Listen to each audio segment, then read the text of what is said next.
Okay. Yeah, good. So I will just share a link in the chat box. So it is better if you all download this. So this is a source code for the simulation, and at the end, keep it handy. And I hope all of you have installed MATLAB. For the people who are not able to install MATLAB, you can use MATLAB online. These simulation work there as well. Yeah. Over to Anshul.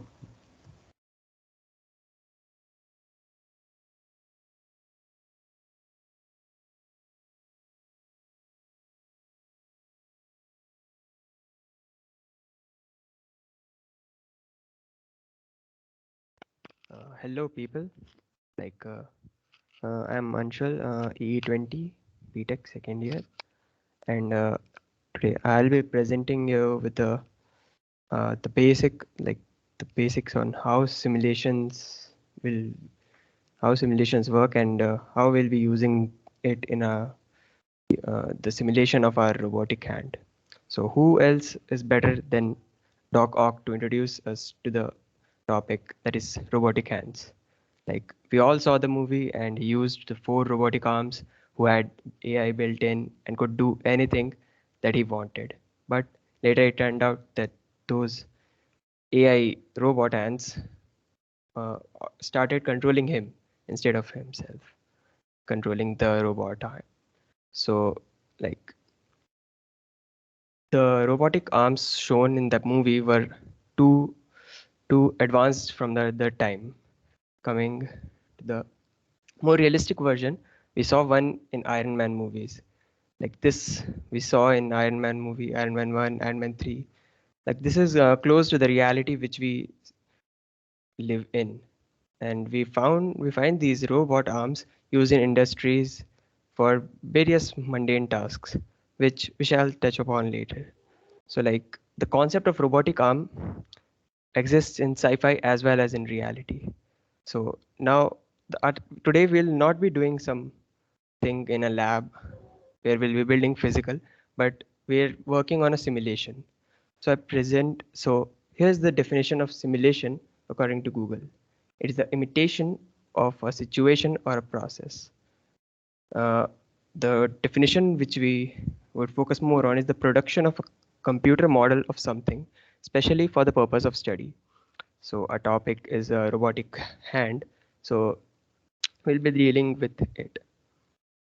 Now, what if I told you you were in a simulation, right? You'd be pretty weird. So, like, this is the theme. This is a theory that simulation theory that we might be in a simulation and the world as we know it is not real. But let's leave it up to the physicists to determine what the truth is. So, why do we need simulations?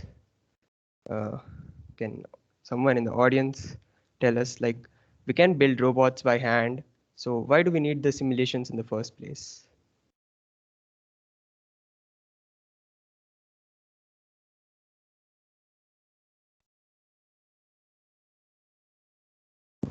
To ease the work. Excuse me. To ease the work. uh, yeah, you're pretty right. Like if we are building things from scratch, we might run into some issues which were not foreseen. So like we do the simulations first to see how the things work out. So like there's this meme, like just like the simulations. Recently in 2019, we took the first picture of black hole, which turned out quite like the simulations. So as you can see, the simulations which we run on the computers nowadays are not far from the reality. This is applicable in our domain as well. We can simulate the robot first in a computer where it's quite easy. We don't need the physical materials. We don't uh, need to work it over days and night to fix something which is not fitting at place. So we run simulations to ease our tasks. So there are more uses of simulation. Like we can test some ideas which are quite hypothetical. Like doing it in real life would be a waste of resources. So we test if it work out in the simulators, and then we do the real thing. Second is parallelized development. Like we can run multiple simulations of the same thing with slight variations, and which will help us in faster development. Third is the testing in different environments, like our the robot which will be making in as the end product, which will be working in a physical environment. It is and we can't simulate every environment in a physical lab. Like so, we make those environments in a simulation. Fourth is the debugging. If we find any code error while making the robot arm to do some task which it was programmed to, and it doesn't work as well, it might cause some problem in the physical model, but those problems are not there in the simulator. We'll simply get an error instead of whole thing breaking down apart. Fifth is the development of modifications and improvements. Adding extra components to the physical thing requires more time. However, it's a little easier in simulation. Sixth is functionality testing suite. Like we can test all the functions quite easily in a simulator. And seventh, we can make our robot popular. We can provide the files with which we are using in our simulation, and give it to other companies so that they can make their own versions which will help their needs more. So this helps in increasing the reach of a particular design. So how does a simulator work? Like what do you guys think are the components of a simulator?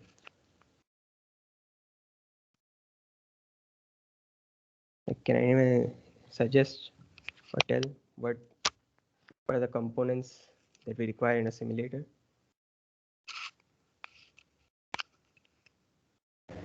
Code, Yeah, code, but I mean, what do we want that code to do? Like, it is a software after all. We'll need code, but what should it do? simulate the environment.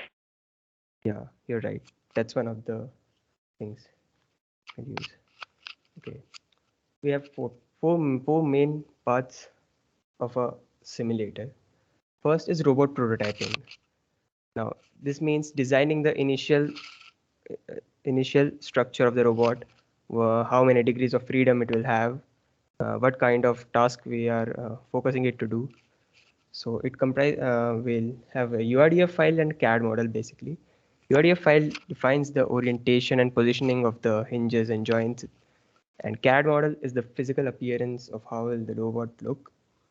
Second is the physics engine. Like a robot exists in real life where there is physics, there is gravity, there is collision and stuff. So we somehow need to simulate those things in the computer, and here's where the physics engines come in. If you guys play video games and stuff, they also use the same similar physics engine to give realism to their games. Now, a popular example of this is the NVIDIA physics engine. Third is the realistic 3D rendering. As we mentioned earlier, we'll be placing our robot in the environment. So to build those environments, we'll use 3D rendering software. Softwares like Blender and Unity Engine are used in this. Fourth is the dynamic robot bodies with scripting. We don't want to command everything by ourselves. We'll so that the robot will do some particular action. We'll just code, and they should move according to the code. So we will be using different languages like C, C++. MATLAB is used in VBots, Python in Gazebo, and this Gazebo is also used along with MATLAB Simulink. So keep in mind. So like we'll be using Robotics System Toolbox, which is the part of MATLAB. So it has three main points. Like allows us to develop a functional robot prototype by combining the kinematic and dynamic models. We'll be coming up later in the session about what this kinematic models means. We can co-simulate the robot and its application by the Gazebo Robotics simulator. And we can connect it to Robotics platform and generate and deploy the code.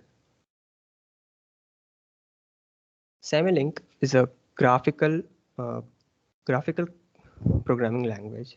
Like it allows us to model and automate the whole simulation which we are doing.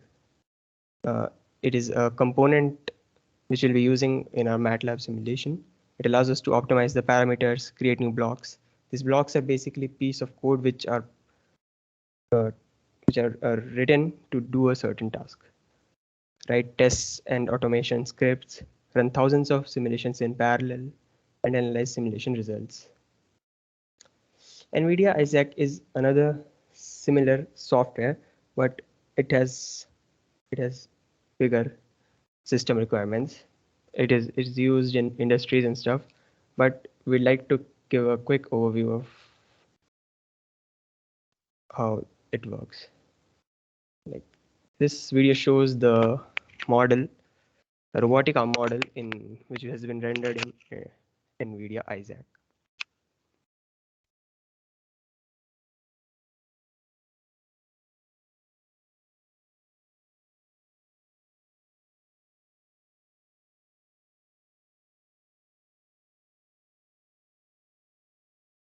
Is everybody able to see the video?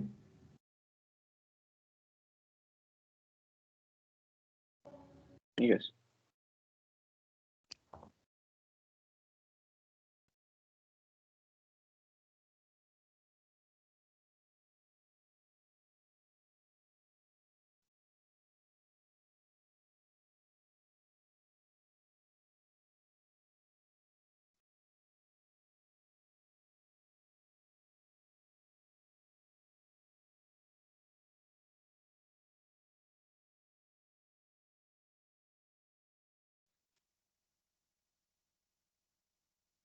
If everyone can observe it, every particle in this video is actually rendered by NVIDIA GPUs.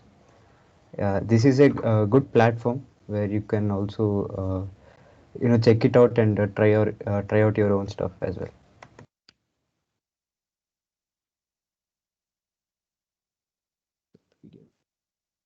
Over to you, Adil. Yeah, hello. So my name is Adil. I'm one of the coordinators of Robotics Club.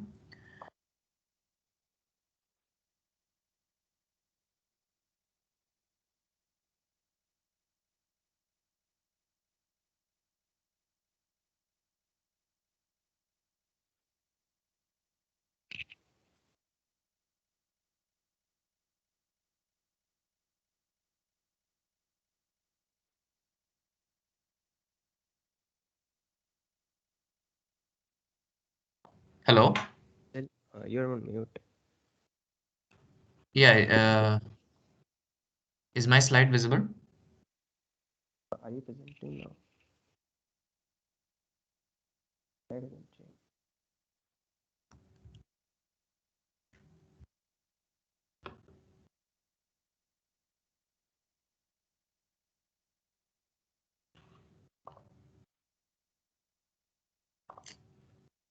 I think I'll stop presenting. I'll fix it.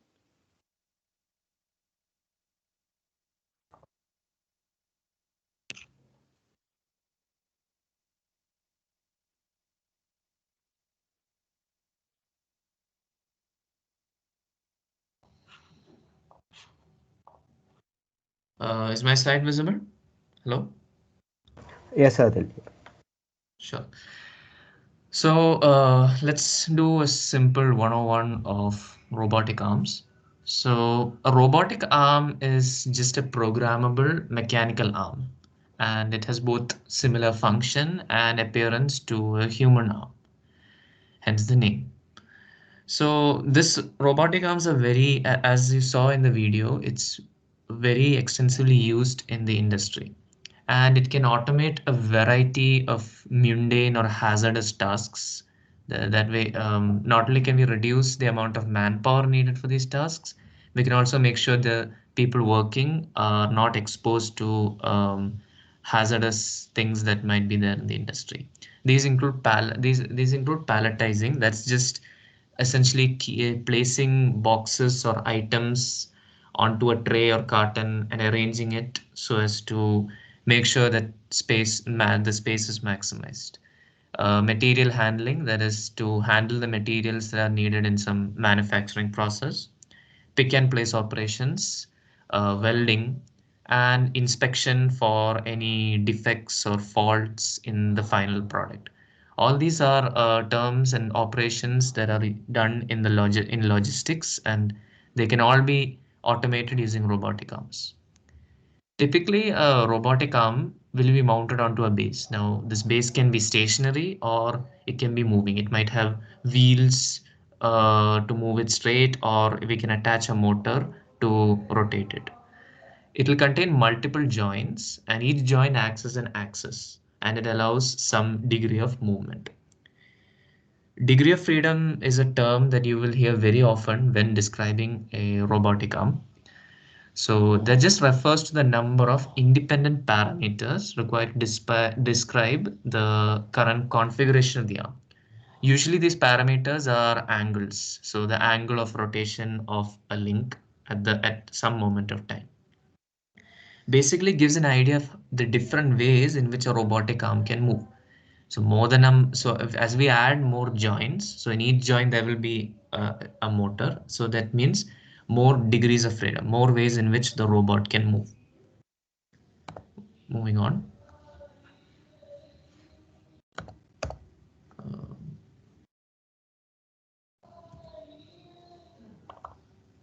Sorry.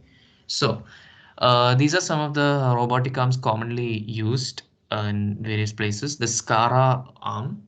So this gives shows the functionality. You can see there's a predefined motion. So, and there will be a conveyor belt. That's the product line in the factory. And this these kind of repetitive predefined tasks are mainly what robotic arms are used for. And on the right, you can see a do-bot. This is actually there in the robotics lab of IITH. You can go to academic C block. We can see this do-bot. Those who have an automation lab course will get to control and use a do-bot. So can anyone guess how many degrees of freedom a SCARA bot has?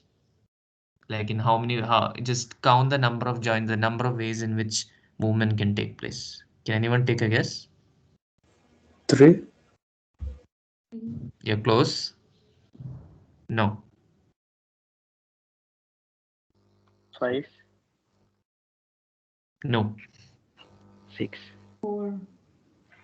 Yeah, four is the correct one. So the fourth one, as you can see, three joints, and the fourth one is just the actuator moving downward. That's the fourth degree of freedom. So a do-bot also has 4 degrees of freedom, although it's not very apparent in this. So yeah, below I've given the schematic of a standard industrial robotic arm. So on the left side, so you can see it's showing like how each joint moves. As you can, it's clearly shown there. It's a 6-axis or 6 degrees of freedom manipulator. On the left are the standard components you see in an arm. The arm itself, the controller. The end of arm tool just refers to the end effector. So whatever that depends on the task that we want it for. So you can see the end effector in the SCARA bot shown here is a kind of an injector of some kind. The For the do bot here, it's a pencil. So it depends. It depends on the task and application of the robotic arm. It'll also have actuators, sensors to perceive the environment, vision systems, power systems, and of course the software. On the right side are some of the functionalities that can be added to a robotic arm. Nowadays, earlier robotic arms were just given these kind of predefined tasks, and as apart from those tasks, it won't be able to do anything. So let's say In this case of the SCARA bot, if the item is aligned in a different way, the bot won't be able to perform the task. So adding things like computer vision and AI help make arms smarter and adaptive to the environment. So the extra features include multi-axis motion control, safety functions. There will be a controller. HMI is human machine interface, so there will be a graphical interface for the operator to manually see if the robot control the arm itself. There will be communication systems, vision, computer vision, AI functions, and of course, motion path planning, which will be done in later on in this hands-on session. Over to you, Ashish.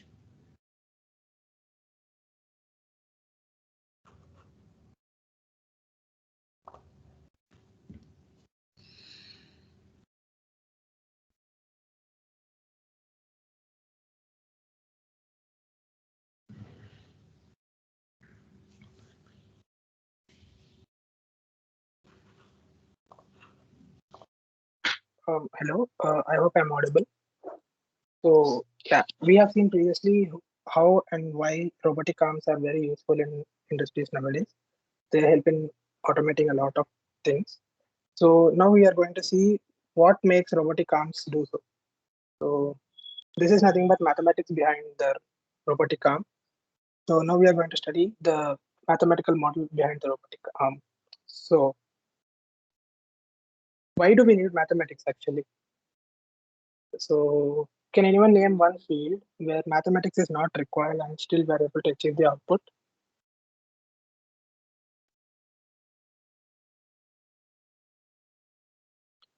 It's highly impossible, right? So, this is what makes mathematics so important behind any engineering field or scientific field. So, mathematics provides the methods for organizing and structuring knowledge so that when applied to technology, it allows us to produce systematic knowledge in return. So, in layman terms, mathematics is used to answer the WH questions of any system behavior. Uh, so, this robot, hello, is there any question? Cool. So the robotic motion involves a lot of equations involving forces, torques, kinematics, positions, matrices, and whatnot. So we are going to see all this one by one. So what mathematics does a robotic arm use? So robotic arms use a lot of linear algebra, calculus, geometry, statistical learning, and combinatorics. So these all are independent. These all are vast fields in their own. So how is mathematics used in robotics? So there are four stages. So first we need the Denavit-Hartenberg notation, which is nothing but the state of the robot. The second is the forward kinematics. Third is the inverse kinematics. Fourth one is the trajectories. So we are going to see one by one. Firstly, the mathematical model of a robot, nothing but the state of the robot. So how do we get the present state of the robot? Uh, Anybody, any guesses?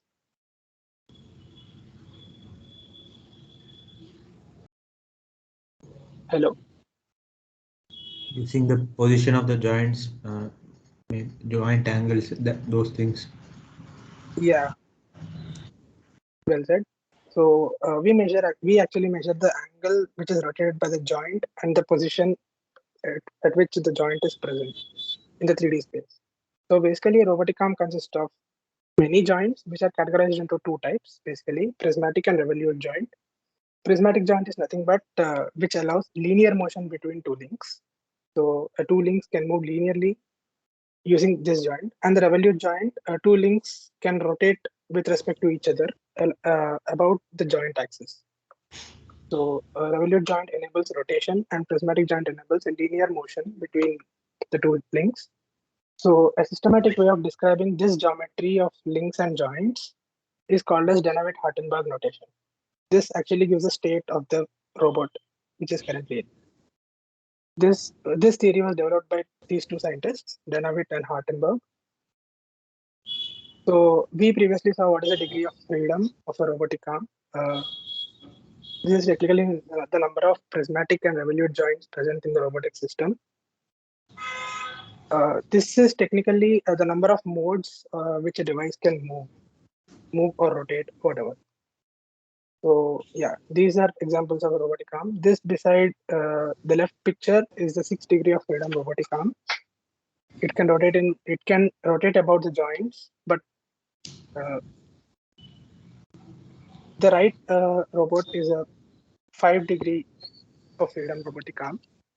So it can revolve about 5 joints. Yeah. So coming on to the state of the robot, we dive deep into dynamic Hartenberg notation. So for an n-joint robotic arm, uh, which is an n degree of freedom, there are n plus 1 links numbered from 0 to n.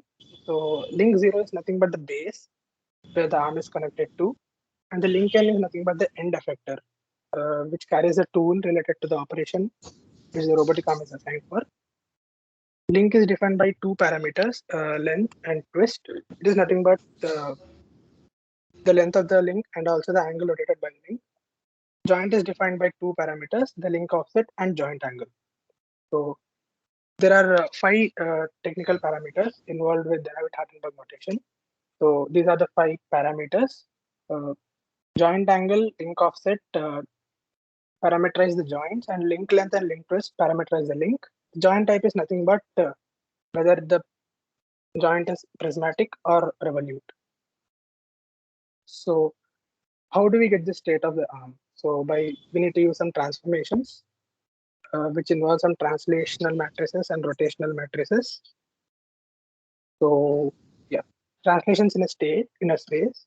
So this is a translational matrix which can change the position of any particular object in the 3D space. So x, y, z, and one is the initial vector, and x prime, y prime, z prime, and one is the final vector. And these final vectors are obtained from initial vectors by multiplying this translation matrix. So when we solve this equation, we get x prime equal to x plus a, y prime equal to y plus b, z prime equal to z plus c, and one remains as one.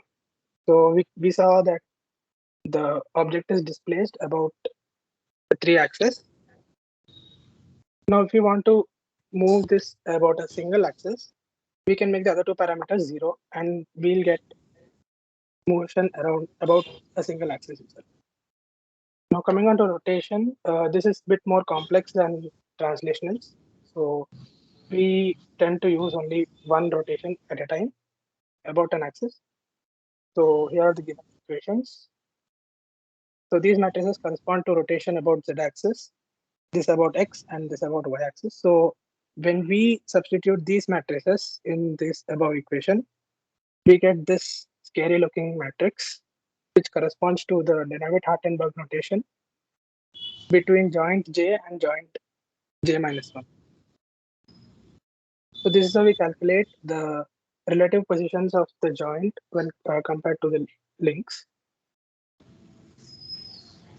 Now moving on, we are finally there with the robot state. Now what do we do with this? Any guesses, anybody?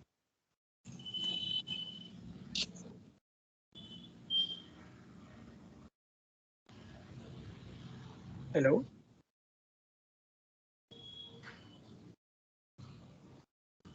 Okay, cool. So we calculate the forward kinematics. So what is forward kinematics? The use of kinematic equations to compute the position of end effector using the joint parameters. So we get the state of the robotic arm. Now we use the state of the robotic arm to calculate how the end effector should move. So this is nothing but forward kinematics. So here xi corresponds to the position of end effector. K is the corresponding function which takes in the value q. Q is nothing but the state of the robot. I mean the positions and the positions and the angles made by the joints of the robot. So this xi e can be calculated using this big equation. This is nothing but the relative state of the joints, relative state of all the joints with respect to the consecutive links. So 0a1 corresponds to the link position of the joint between link 0 and link 1. So in this way, we can find the forward kinematics of any degree of freedom robot. So moving on, this why is it required actually? So this is required to calculate the, as said previously, this is required to calculate the position and velocity of end effector or the link end, and it enables the end effector to perform its tasks by following a particular trajectory. Everything is fine till now. Now what about the remaining robot? The end effector moves itself. Now what happens to the remaining robot? So we need to model that also. So here comes the inverse kinematics.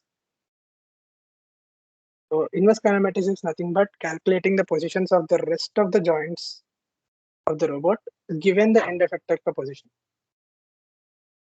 So this picture defines the inverse kinematics well. So here is the joint positions and angles. We calculate the forward kinematics and we get the coordinates of the end effector.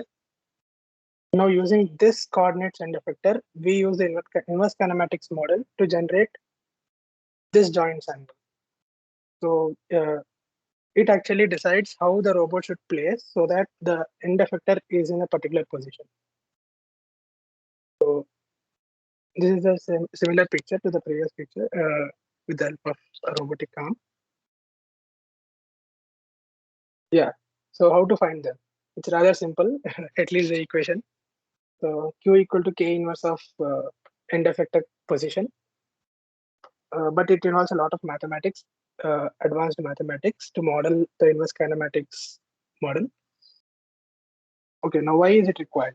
So it is required to maintain the stability of the robot so that when an end effector is going to a position, this inverse kinematics actually makes sure whether the robot end effector can be at the position with the robot being stable.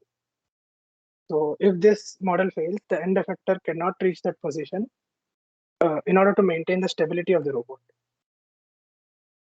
Okay, now it's nice. So how do you move a stable robot? We move a stable robot using a suitable trajectory.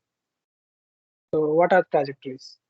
Trajectories are nothing but the path from the initial position to the final position the robot should take. So we need these trajectories to be smooth so that the robot can go from one position to other position without much disturbance. So how to find trajectory?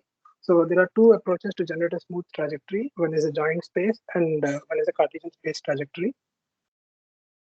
We know the initial configuration and final configuration. So we need to obtain the intermediate configurations to obtain smooth trajectory. This is done by interpolation.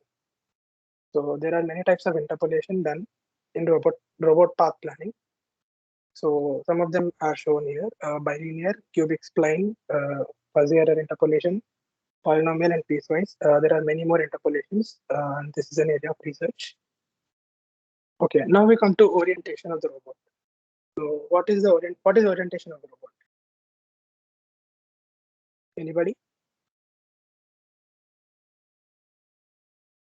Orientation of a joint, maybe.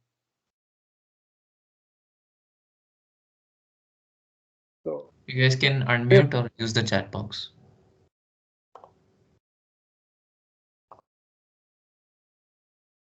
okay, so orientation is nothing but how an object is placed in a space it occupies. So we calculate the orientation of a particular object by calculating angles made by this object in the planes perpendicular to three axes.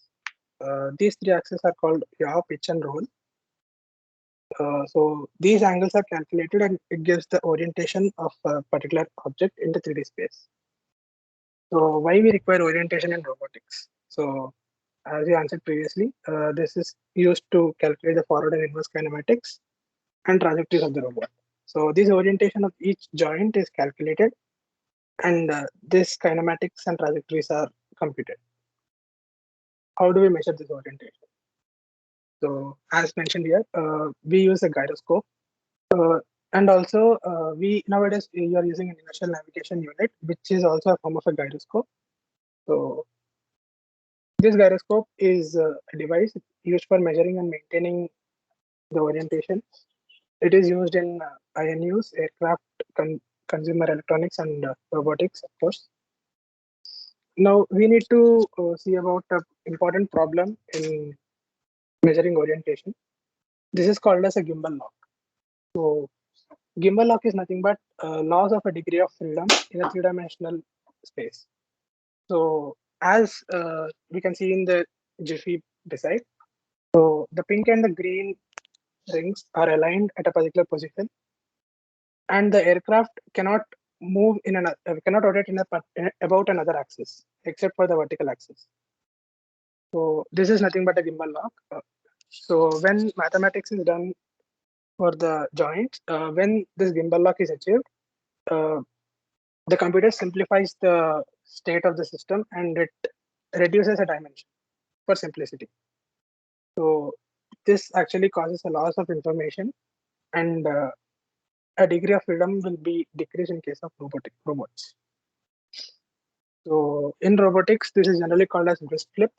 So it can lead to unpredictable motion and velocities when two or more robotic axes are aligned collinearly. Uh, that's all from my side. Thank you. Now over to Nick. Hello, this is Uday Kiran. Let me share my screen.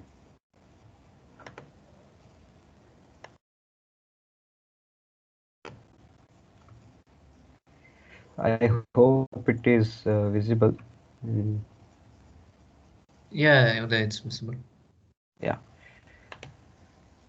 So for those who didn't download the source code, I will paste the link in the chat again.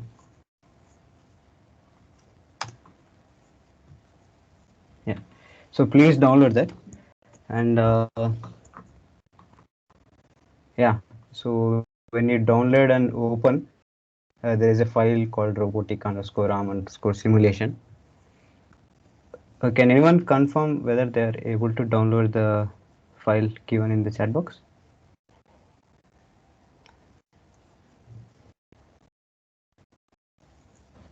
I can't access the chat box.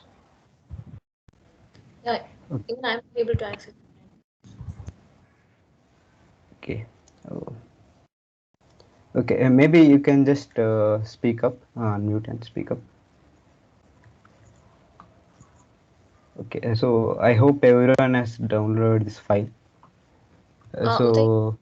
No, Uday, can we can't access the chat box. Oh. Okay. Okay. Sorry.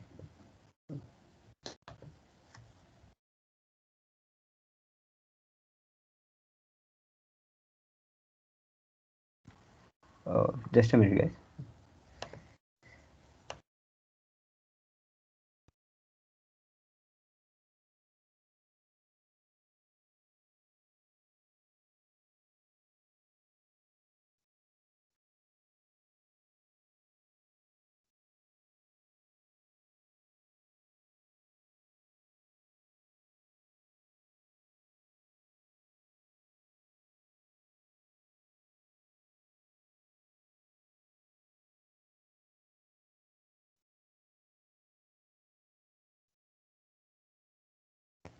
Okay. This seems to be issue.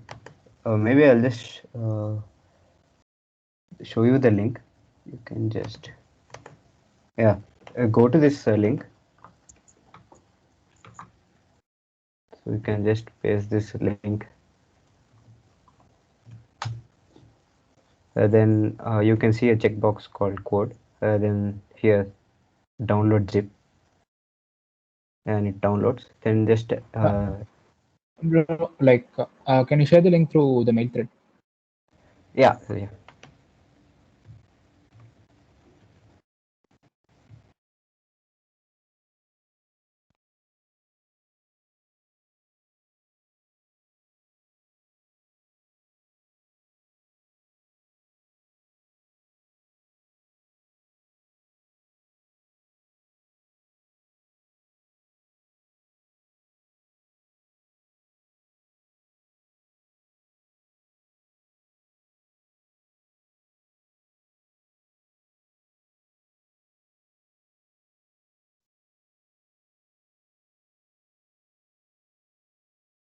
Uday Kiran, is it that MATLAB file?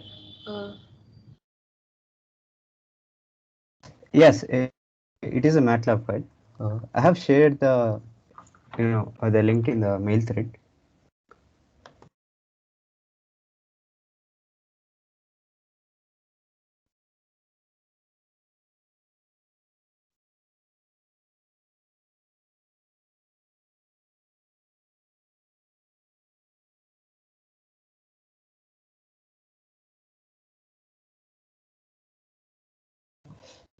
Did you receive it?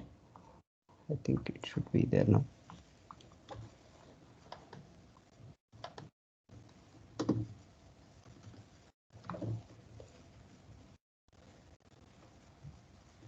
Yeah, we've received. Yeah, good. Is there Uh, anyone who hasn't received it so far? The GitHub link? Please speak on.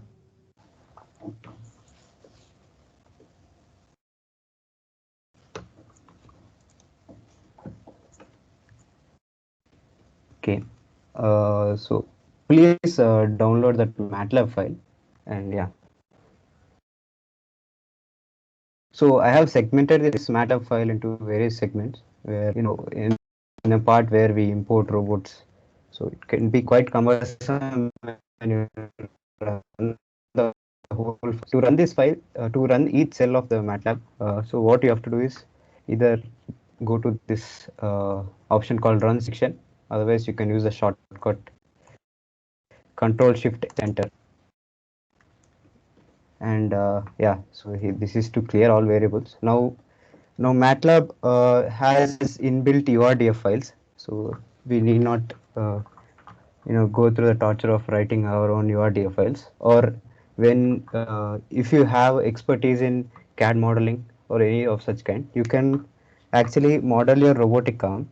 And in the software like SolidWorks, Solid Edge, there's an option to actually create a URDF file as well.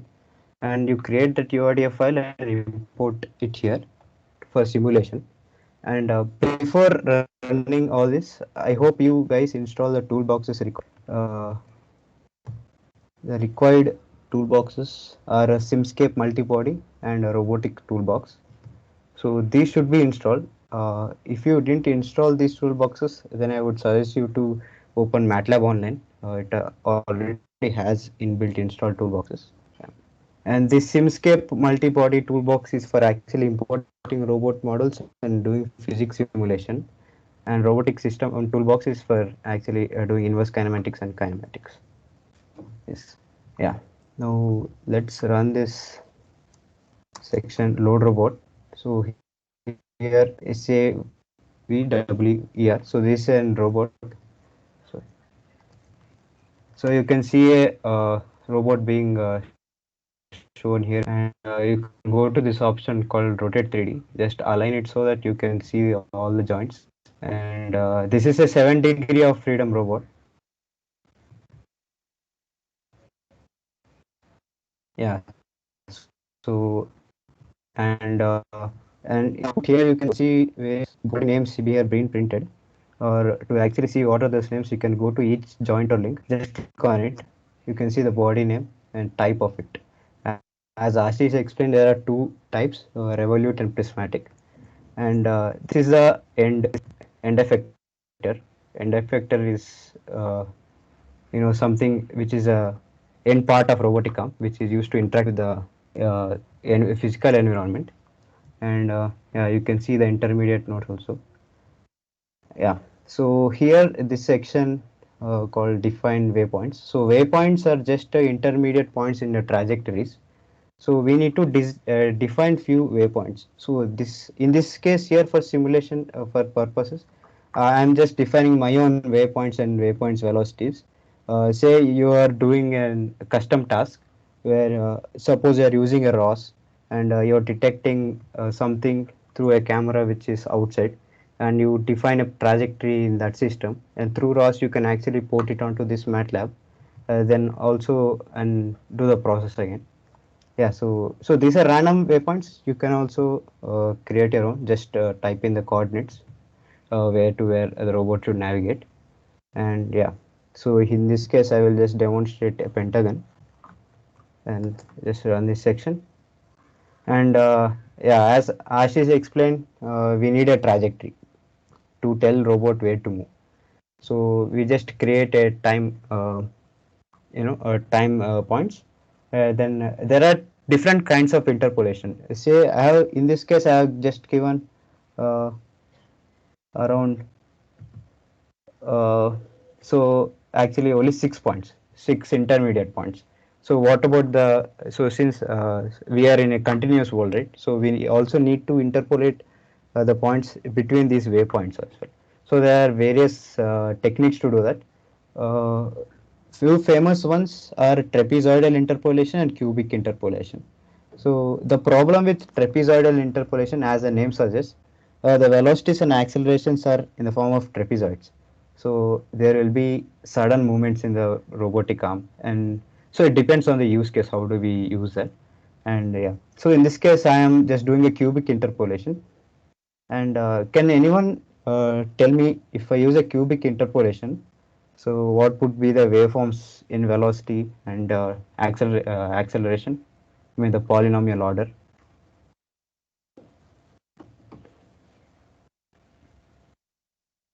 Any guesses? So here I am telling the coordinates are cubic, right? So third order. So when I differentiate this, my velocities will be of second order, and my accelerations will be of a single order. That's a linear. Yeah.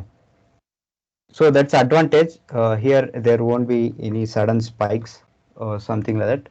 But it depends on use case, how do we use it.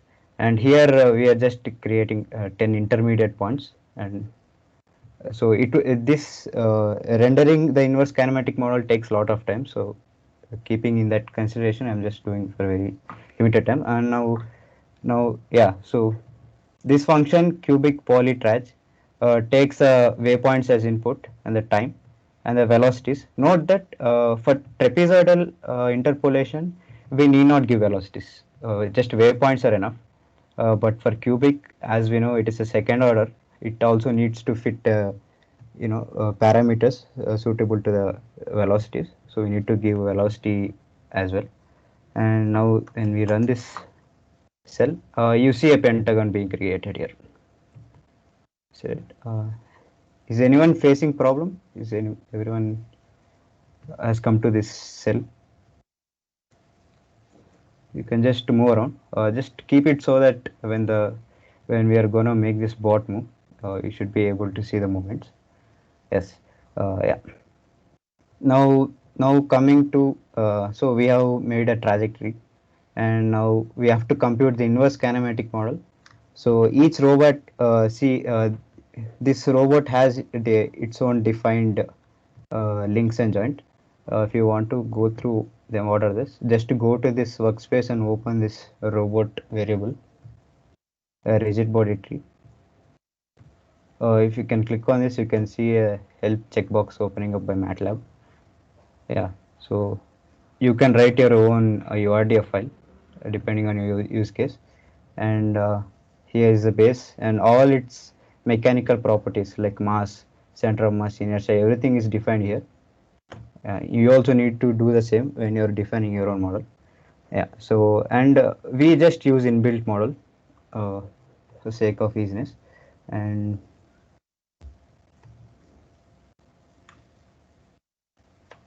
yeah, so we just imported a inverse kinematic model for this corresponding robot. And you also need to define, yeah, let's go step by step. And you might have seen this vector called weights. So these weights, the syntax as follows: x, y, z, velocity of x, velocity of y, velocity of z. And why this weights? So there you may not always find a perfect solution for the point here. Say this pentagon was somewhere here. It is practically impossible for the robot to reach that point. So the solver inside MATLAB urges you to give a weights. I mean, give weights for the coordinates and velocities. Here I have given 0.1, and for velocity of 1, so it is 1/10 of weightage, the coordinates. So the solver tries to achieve that coordinate. That's it. And the current position of, we have to define where is robotic arm as of now situated. So we'll just so it's a home configuration, and yeah, home configuration is this point. And yeah, so for every point in trajectories, note that we have interpolated and founded the trajectories in before cell. Then we iterate through all the trajectory points, and note that this is just a translational vector as Ashish explained. So we need to do a homogeneous transformation into a matrix. So we just use inbuilt function trvec2 transform, and we just store the variable. Then this ik is the inverse kinematic model. And can anyone guess what is this right L6?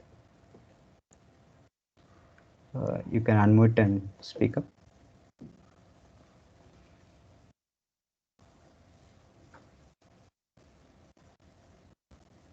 Okay, so this right underscore L6 is the end effector of this robot.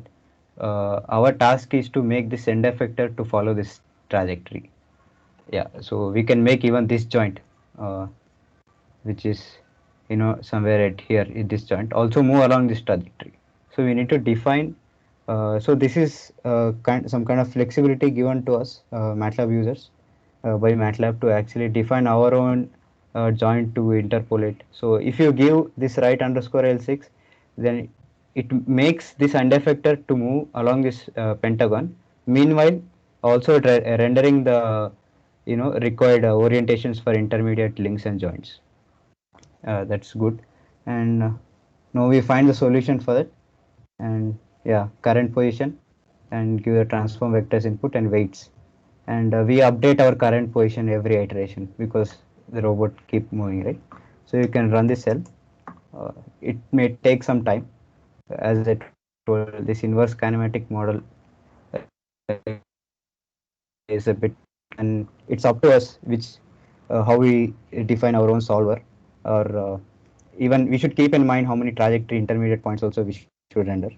Now now this cell has been executed.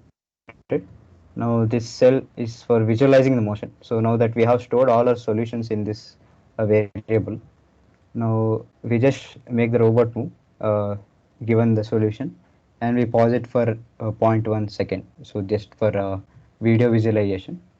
So before running this cell, I would suggest you to keep this robot such that you can see all joints.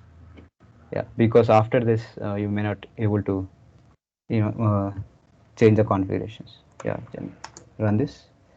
Yeah, now you see the end effector is moving along the pentagon. So moving this is bit tough when it is. Yeah,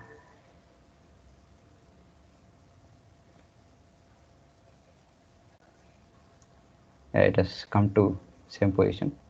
So let's just do another. So let's try. We have tried with this cubic interpolation. Let's try with trapezoidal. So before this, just clear all variables so that there are no clashes. And import the model again. And this time let's try with a different waypoint or different. So you can uncomment. So for comment here it is so percentage symbol, and you can go to this point 26th line and 20th line, you can uncomment, and yeah, you can run this cell. Then uncomment this trapezoidal interpolation, then comment these trajectories rendered by cubic interpolation. Yeah,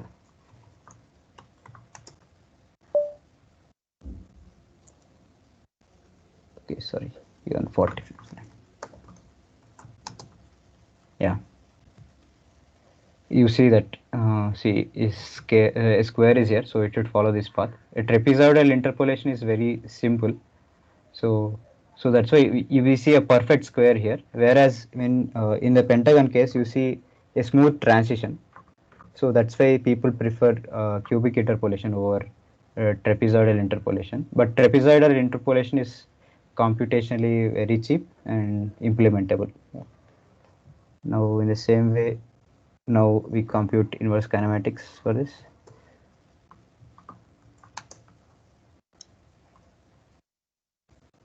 Yeah, so you see a warning here. The provided robotic configuration violates the pre-joint limits. So this happens because if you zoom into the trajectory, yeah, see these points here. This this end effector can never go through this, so that's obvious. Or maybe it can never reach that height. Can just do home. It can never reach this height maybe. So that's why the inverse kinematic model just throws some warning. But it tries to go nearby to those points. That's why these weight vectors are given. And you just run. Yeah. So since this is 7 DOF, 7 degree of freedom, it's able to do that.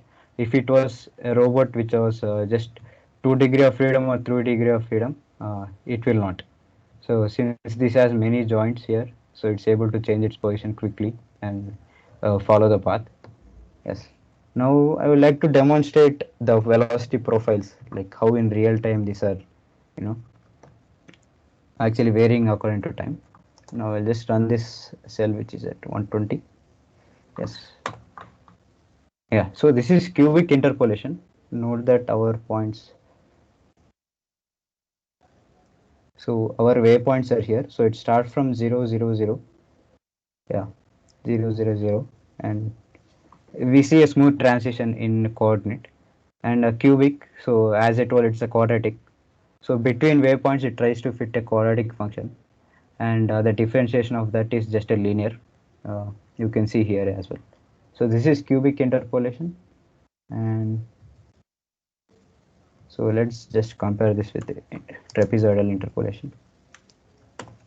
Yeah, as I said, trapezoidal, as the name says, these velocity profiles are trapezoid in nature, even the acceleration. Yeah, so the coordinate interpolations are almost same, but you see there's a large difference in velocity profiles and acceleration profiles.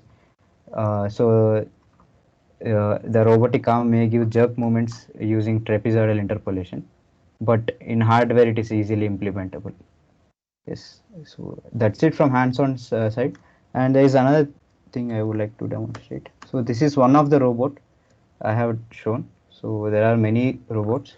Let me just clear. Yeah. So there is this robot called IIWA7. This is by KUKA company. So let's just try the simulation with the same robot.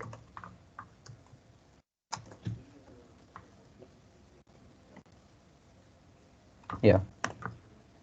So this is by KUKA Robotics. So this is also 7 degree of freedom robot. And let's just do the same. And note that here end effector name is different. So it is IIWA link underscore E KUKA. So we'll have to change this. Yeah. Yeah, here also it shows robot configuration while its predefined limit. So it is pretty obvious. So this can never go and collide its own, go through with the body of. So this may take some time. So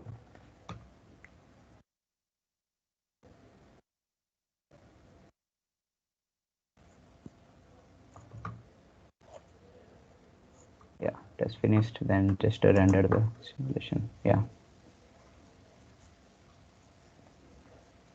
You see a lot of transition between these, like yeah, see there's a sudden change in this joint position. So you have to take care of those also. I mean, the solver take cares, but you should give a reasonable trajectory path for it to do so. And yeah, so that's it from the hands-on. You can also try various URDF files, or maybe write your own URDF file and do the same. And these are URDF files which do not come with mesh data. What is mesh data? In the sense, you see this CAD model graphics, right? This orange color. So you cannot see those things using these models. I can just demonstrate.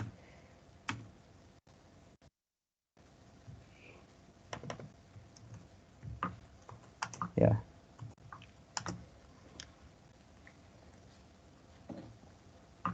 Yeah, you see, it's just the joints and limits.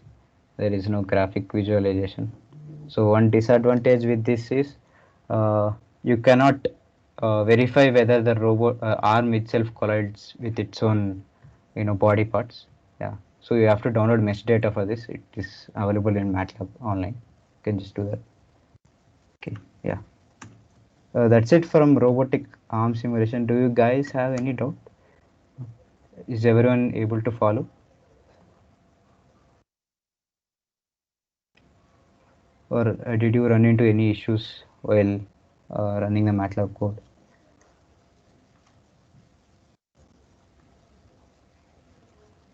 Okay. Yeah. So this is that's it from robotic arm, and yeah. So yeah. So next week, so there's a part two of this session as well. So it is biped robot simulation. We use reinforcement learning to actually to make the robot learn how to walk. So not exactly, it doesn't learn by itself. So there is something called reinforcement learning, and please do attend that session as well. We do the same MATLAB simulation there too, and we use the same platform. And for the guys who are not comfortable with coding, there is called Simulink. You can also use that. It is just a GUI based drag and drop tool set. You can learn about Simulink in MATLAB online courses. Yes. So that's it. Any doubts?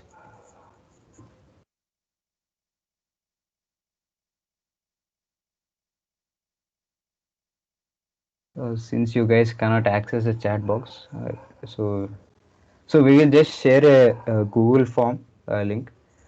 So for ideation, so if you guys have any ideas to actually work with us, and we will shortlist those ideas, and we can, if it is within our budget, then we can collaborate and do a project as well. So please do fill that form.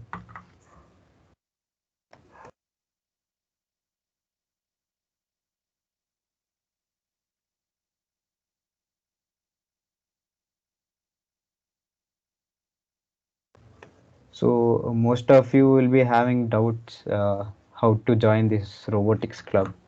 So every year, soon enough, we will float a mail saying, you know, openings in robotics club. So you can be part of robotics club. It's not that you have to be a core member or something to actually work with us. Anyone can work. In fact, many are working, even even they are not core members. So still they're doing projects under our club.